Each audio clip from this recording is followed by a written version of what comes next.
Hello বন্ধুরা, আজকে সন্ধ্যার দিকে চলে আসলাম একটা বেকারিতে।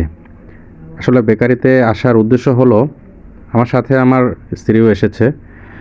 মূলত ওর কথায় চলে আসলাম বেকারিতে, যে আমরা সবাই জানতাম যে বেকারির খাবারগুলি তেমন একটা কখনো ভালো হয় না, বেকারির পরিবেশ। কিন্তু নিজের চোখে দেখে আসলে এখানকার কি অবস্থা, কি খাবার কেমন হয় সেটা দেখে আসলে নেওয়ার জন্য চলে আসলাম। আর আমার ছেলেটা প্রতিদিন টিফিনে বিভিন্ন ধরনের খাবার নিয়ে যায়।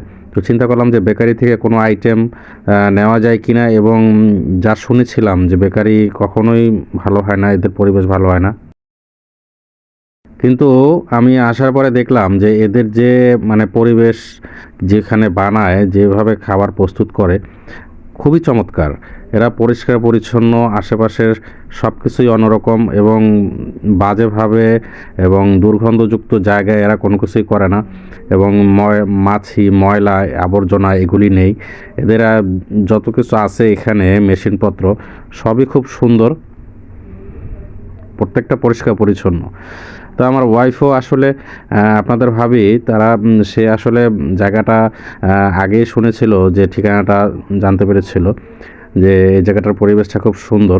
তো আমরা চেয়েছিলাম যে নিজেরাই একটু ঘুরে দেখি যে কিভাবে এখানে খাবার প্রস্তুত করা হয়। এই খাবারগুলি আসলে সকালের দিকে গেলে পাওয়া যেত না। এগুলি মূলত রাত্রের দিকে, আমরা যখন সন্ধ্যার পরে গেলাম, এই খাবারগুলি আসলে পাওয়া গেছে। তো এখানে বিভিন্ন ধরনের দামের আইটেম বিক্রি করা হয়। এখানে কেক আছে, বিস্কুট আছে। মূলত এই দুইটা আইটেম দিয়েই এখানে প্রস্তুত করা হয় খাবার। সকালবেলা এখান থেকে খাবার চলে যায় বিভিন্ন জায়গায়। তো আমি কিছু খাবার এখান থেকে নিয়ে নিলাম। তো এখানে বিভিন্ন দামের খাবার আছে। আমি কিছু, এই যে বিস্কুটগুলি আমি নিয়েছি,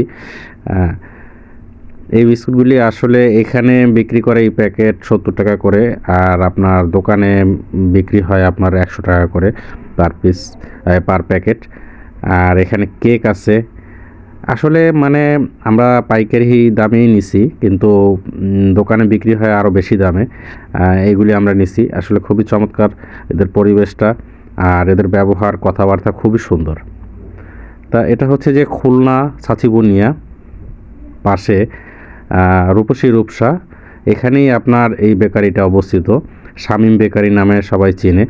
আর আমি যা সন্দেহ ছিল মনে, কিন্তু এখানে আসার পর আসলে আমার সন্দেহটা দূর হয়ে যায়। আপনারাও আসবেন, সবাই ভালো থাকবেন। আল্লাহ হাফেজ।